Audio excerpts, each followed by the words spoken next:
Hello, everyone. Thanks for joining us for Access City Council. I'm your host, City of Las Vegas Communications Director David Riggleman. Coming up on this show, funds are approved to renovate affordable housing for seniors in Ward 1, and offering more affordable housing is a top priority as the city focuses on our future. Here to talk about these topics and a whole lot more is the councilman who represents Ward 1.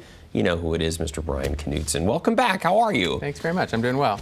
School year up and running. Kids doing okay? They're all back in school. We made it for the first few weeks. We're still alive and kicking. Homework started today, and we have an open house tonight. All right, look at you taking care of business. A good dad all the way around. So we hope you folks are out there your school year. If you have young ones, that their school year's off to a good start as well.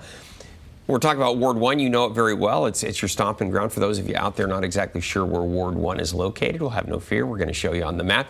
It encompasses that area with, appropriately enough, the 1 on it, and it really goes from, really where Las Vegas started, the Springs Preserve area, all the way out into the northwest there. So an interesting ward because it kind of runs along the south and then west sides of US 95, basically. The reindeer. Yeah. The reindeer picture. Exactly, the reindeer That's picture. it. Exactly, there it is right there.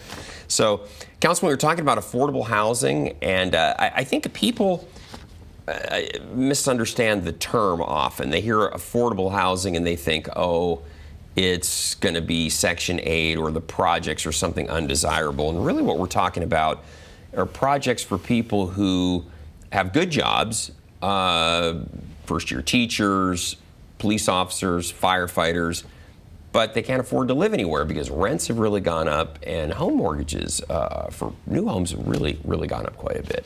That's it. And the recent announcement by the city and the Housing Authority was a $17 million investment in Jamestown Towers. Yeah. So that's a whole different population that doesn't get enough attention. That's our senior population. Yep.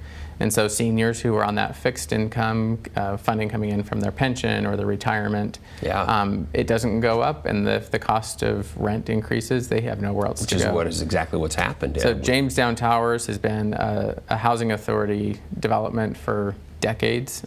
It was a staple within our community. It's right there off of Decatur and Alta. Yeah. I've spent a considerable amount of time with the seniors there.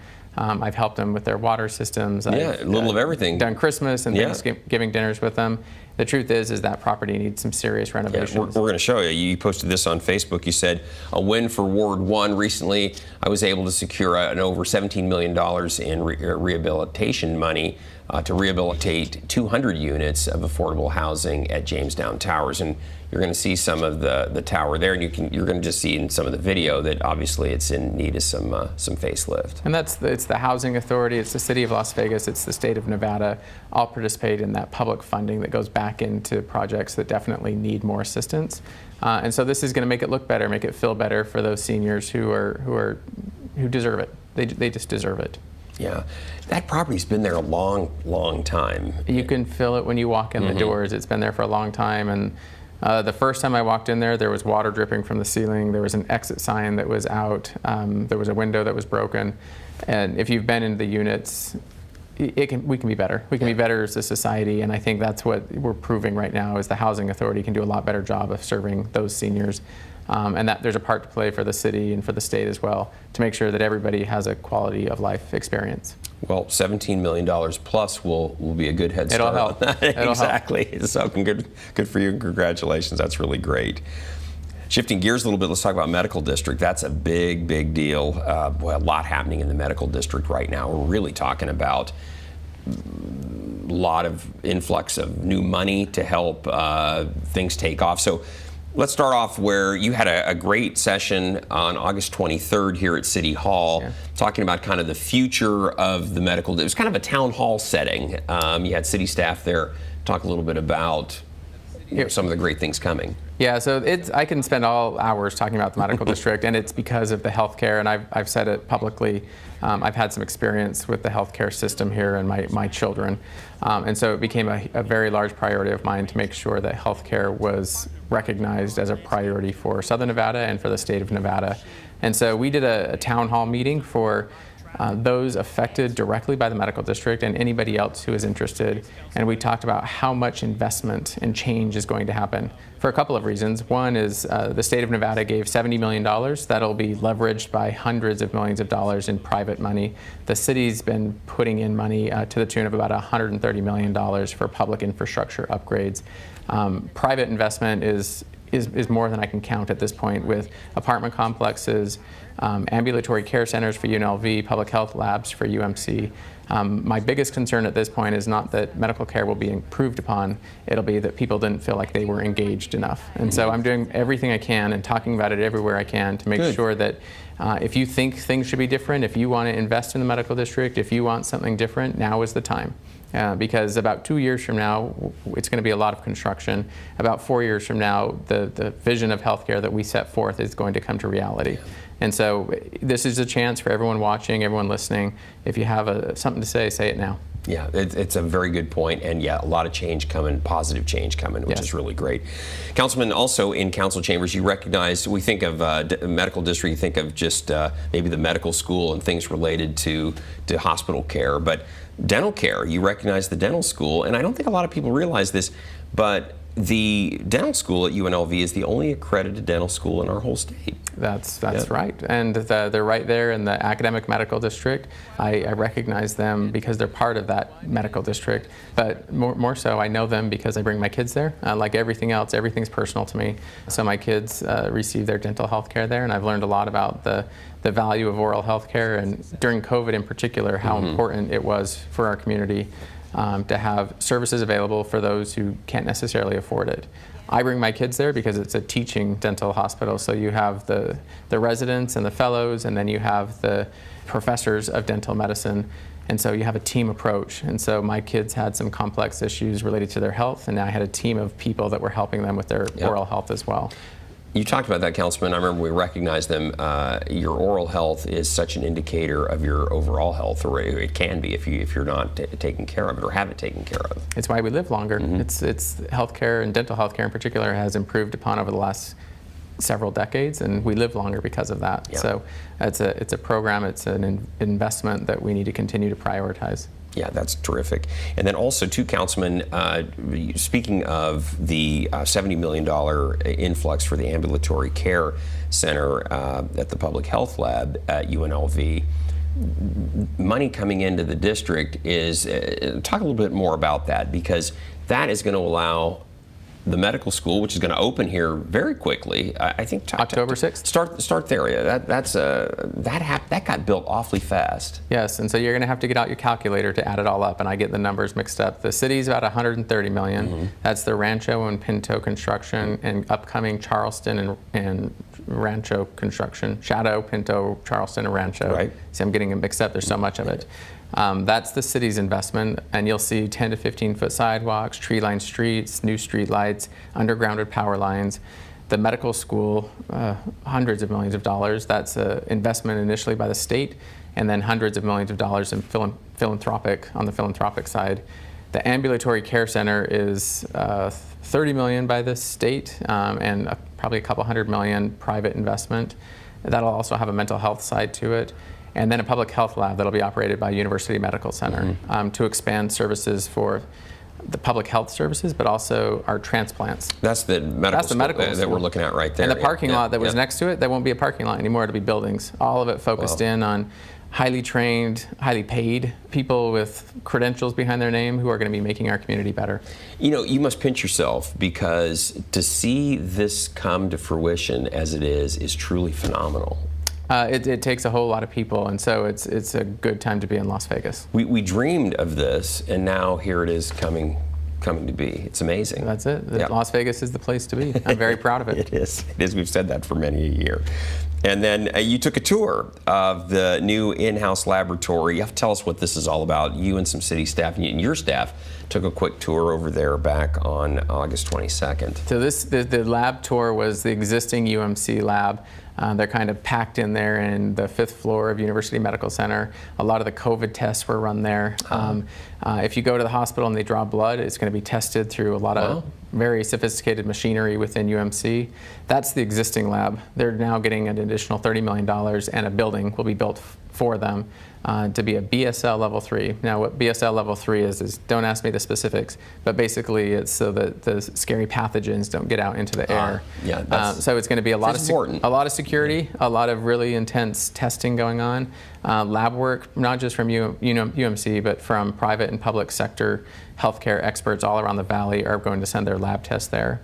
Because, get this, currently, we send most of our lab tests out of state. Really? So this is not only about healthcare, this is about improving the economic vitality of Southern Nevada and Las Vegas in particular. Those lab tests coming in-house mean more high-paying jobs for people. Well, they have to be sent somewhere, and there's going to be time lost in all of that, too. So. Now it's Las Vegas. Yeah. So if you had a test result that would take a day or two to go out to Arizona or Utah, now it can be done in minutes at the public health lab that will be built in the next 2 years. That's terrific.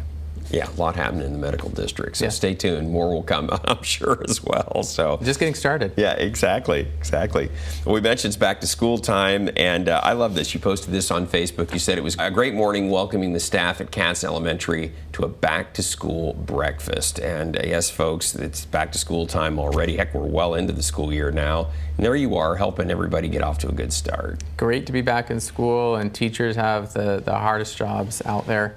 I give them kudos for coming back because it's been a tough couple of years, and then having energy to make sure kids have everything they need. So everything they ask for is always a yes, and working really hard to make sure that those teachers feel supported. Yeah, and so good luck to all the students and teachers as we embark on another school year.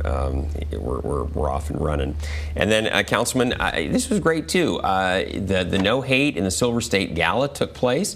You attended. This was back on August 21st. So tell us about the event. So basically, I always like to be very transparent. Lots of organizations invite elected officials out to events. This is one of those. The ADL, the Anti-Defamation League, had a very strong message about anti-Semitism, making sure that elected officials are clearly articulating opposition to anti-Semitism in our community. I feel strongly that we need to continue to stand together and fight against hate, and that's what that event was about. Very good. And that took place right here in Las Vegas. At the Cosmopolitan. Yeah. I was there with Commissioner Naft. It was many other elected officials as well, but it's nice to stand in solidarity around issues that we all care about. All right, very good. And then I love this too. You and your staff, you always have something going on.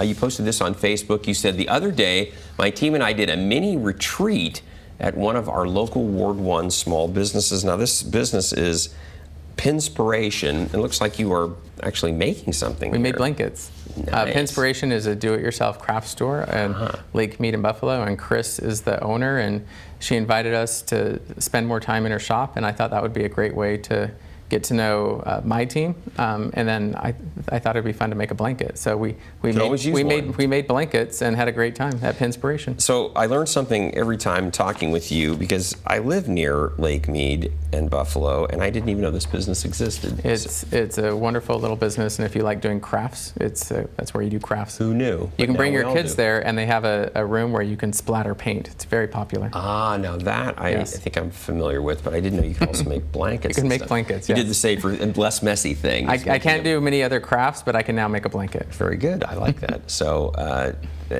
some bonding with your staff, which makes them more efficient, the office more efficient, and warmer.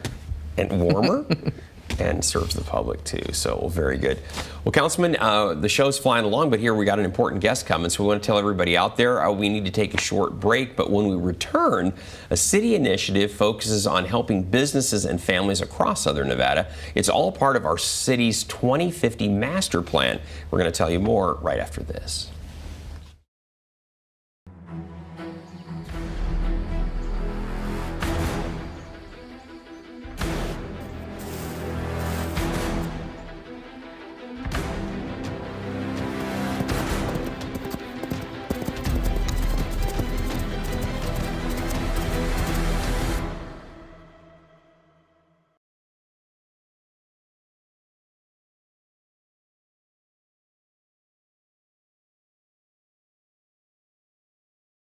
There's a place to share gossip about the office party fun, and a place to share the story you tell everyone. There's a place to share a laugh about when things went wrong, and a place to share the video of you dancing to your song.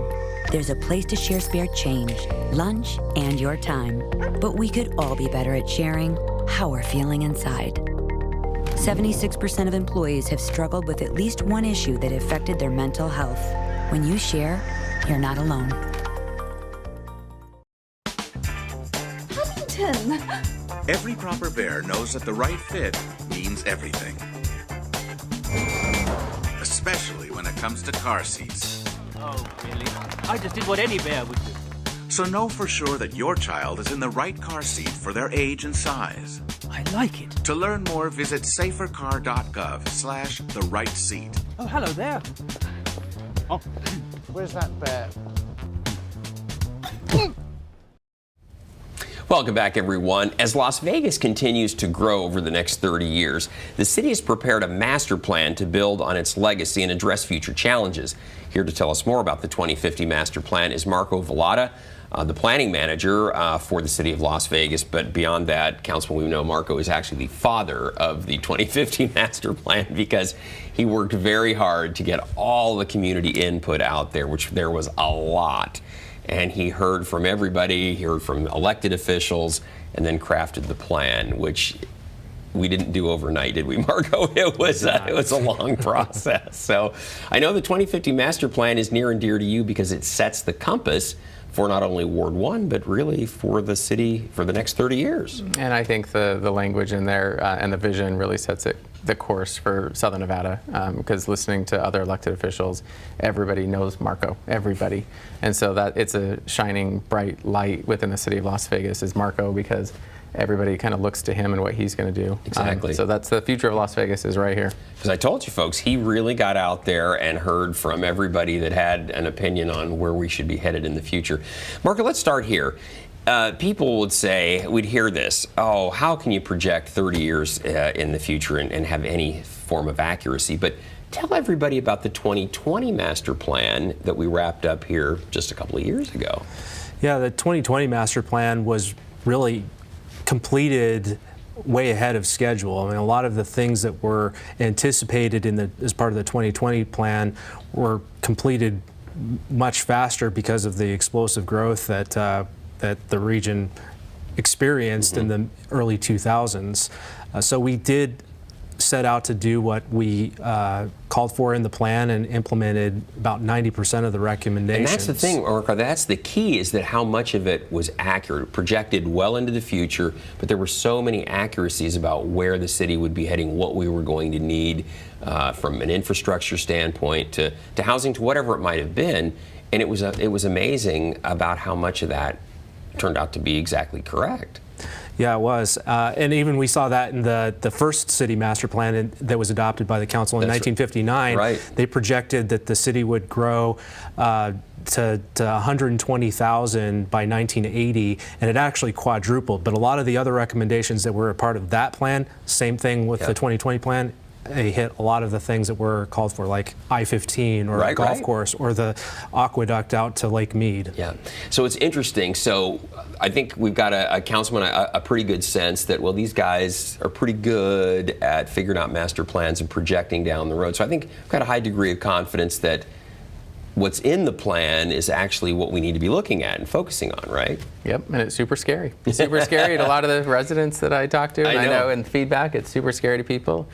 So I think our job, and my job in particular, is to help people get comfortable with it. Yeah. So that's what I tell people is I call Marco if I have any questions. Marco seems to know it all and knows the future, so you got to trust him and trust the fact that we're doing the right things. Right, and you're hearing a lot. Well, are we going to have enough water? Are we going to have enough resource? Are we going to have enough infrastructure? Are we going to be landlocked? All those things.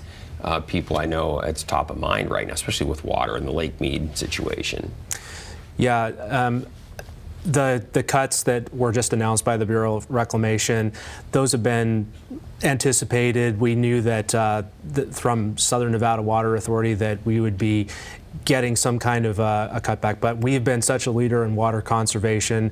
We anticipated that, with some of the things that the Water District has been doing and with the Southern Nevada Water Authority, we'll still be able to accommodate that future growth. So doing things like drought-tolerant landscaping and some of the other recommendations that they have proposed recently, we've really set the bar high, and our states that are our neighbors are really focusing in on what we're doing and implementing their best practices. We're the leader. You know, years ago we were considered a city of waste and excess. Now we're setting the pace and actually the examples for everyone else on how to do things like conserve water. It's an amazing thing to have seen. All right, so Marco, look into the crystal ball of the master plan. Take us to 2050. What are some of the things that we're anticipating that we're going to see and need to be ready for 30 years from now? So a lot of the things that the plan calls for are really relevant in Ward 1 and the medical district in downtown Las Vegas. We're focusing on the transformation of Charleston Boulevard as one of the major transit-oriented corridors for the future, and having mixed-use development with affordable housing options, having Charleston as a complete street with high-capacity transit running between Summerlin to downtown, all the way over to East Las Vegas. Those are things that we're working with our regional partners on, the RTC, to make sure that we can set the stage for growth and development that starts going vertical and really infilling and redeveloping shopping centers that might have vacant stores or vacant spaces, or parking lots that might be too big and really don't get a lot of use in them. Don't forget the trees. You got to talk about trees. Yeah. Urban forestry is very important. Coming up at an upcoming council meeting, we're going to have an urban forestry resolution that will really get into increasing tree canopy coverage. We have, especially in wards 1, 3, and 5, canopy coverages that are a lot lower. If we're trying to mitigate the urban heat island effect that affects especially downtown and the central part of the city, we want to make sure that we have those drought-tolerant tree species that help provide cooling and impact property values, improve air quality, stormwater quality, all of those things that really help make the city livable. That's terrific. That's one of the many key components. There are many others too. Affordable housing. We talked about that at the beginning of the show. And again, the term is often misunderstood. It doesn't mean bad, awful housing. It means housing that people with good jobs but are starting in their careers, perhaps, or have a good income but they're not making a tremendous amount of money, still have a good quality place to live. It's going to be key. Yeah, we want to incentivize housing as looking forward, having the ability to build those units, especially in places like the medical district, having the ability to provide for doctors and for people who work at the UNLV School of Medicine or at UMC or Valley Hospital, places within the Charleston corridor. We want to make sure that there are options available and there's some diversity, whether that's apartments or single-family housing or triplexes, duplexes. Having incentives there for developers to build those will be a step in the right direction to getting more affordable housing stock into Ward 1 and throughout the city. Yeah, that's going to be, so it's a key priority of Councilman Knudsen's, is providing that housing. First-year teachers, firefighters, police officers, people that make a good income, but boy, when rents have skyrocketed up around $2,000 a month for a relatively small apartment, and mortgage prices on new homes really have just jumped to the point where often the average person can't afford to find a place to live. And I look at it as a community-wide impact. So for Ward 1 in particular, this is true of Ward 3 and Ward 5, there's a lot of those dilapidated old lots that just haven't been used. And so this is, I think, encouraging people to think about how we view downtown very differently than it was viewed 20 years ago. Mm-hmm. That vertical, that's really the key, is moving up, providing services on the street level, providing houses as you go to the second and higher stories. And I don't think about it in terms of affordable housing, it's just housing. Everybody needs a place to live. That density is really important because we want to make sure the downtown is secure and safe and people feel safe walking around, feel safe going to a flower shop or a coffee shop or dropping off their laundry or going to a bar or a restaurant. Density helps with all of that. It helps make sure that there's good development in the area if there's a lot of people. It doesn't matter how much money you make, it matters that there's lots of people, and that's what makes a vibrant city. So when you think about cities that you want to visit, you think about places that are vibrant. That's what downtown is and will continue to be. Yeah, well said, well said. Marco, we're running low on time here, but is there anything you'd like to add, something about the master plan that's really important that people really should hear? Yeah, we've been implementing the plan for about a year now. We've accomplished quite a bit. We're going to be updating the City Council at an upcoming meeting. And really, we've really laid the path forward for the next 30 years to make Las Vegas an equitable, livable, innovative, resilient city for the future. Yeah. And it's been quite a ride thus far. Yeah, the idea is to project what do we want to be when we grow up, so to speak, or what do we want to be in 30 years. A lot of lessons that didn't go so well in other cities out there we can learn from. We don't want to turn into that or this. We want to have Las Vegas stay the special place that it is. Yeah. So, well, Marco, thank you so much. These are always great discussions because oftentimes we worry about the here and the now because we have the problems, but this is really projecting down the road to avoid those problems that we often face through future planning, which I know is right up your alley. So best of luck to you. Thanks so much for being on the program. Councilman, I'll give you the final word here. Is there anything else you want to add? Thanks to Marco. If you have a question about the future, there's the guy. There's your guy, exactly. He's great at forecasting college football games. I don't know, come talk to me afterwards then too. So, well, folks, we always want to hear from you. So if there's something you'd like to share with Councilman Knutson, you can find him on Facebook and Twitter. You can also contact the councilman at 702-229-6405 or send him an email. His address is bknutson@lasvegasnevada.gov, and here, one of his great staff, they will get back to you right away. So, Marco Vallata, thank you so much for being on the program. Really appreciate it. Councilman, we'll have you back in another 6 weeks with another update from Ward 1. Looking forward. A lot going on. We hear about the medical school be opened up about that time. There'll be more to talk about in 6 weeks. Exactly, exciting stuff. So anyway, everyone, don't miss our next show beginning on September 8th with Ward 3 City Councilwoman Olivia Diaz. You can now catch all of our KCLV shows on Apple TV, Roku, and Amazon Fire. And watch for our QR code during the closing credits of this show to subscribe to our newsletter. Also, don't forget, you can watch us live on the internet at kclv.tv. Thank you for watching, everyone. We'll see you next time around.